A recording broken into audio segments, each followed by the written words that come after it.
Do you need to sort your list? Let's try an insertion sort. Come on, let's learn some Java. Let's use insertion sort to sort this array. With insertion sort, you start at the beginning and you sort the elements into their correct position, building a sorted array as you go.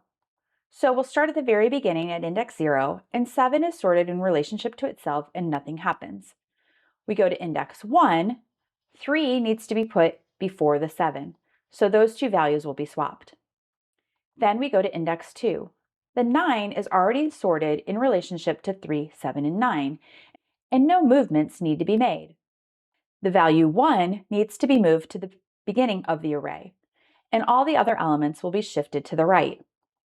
The last value at index 4 is a 5. It needs to be inserted in the middle of the array, and the 7 and 9 will move to the right.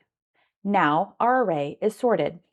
Now don't forget to like and follow, and check out the links in our description.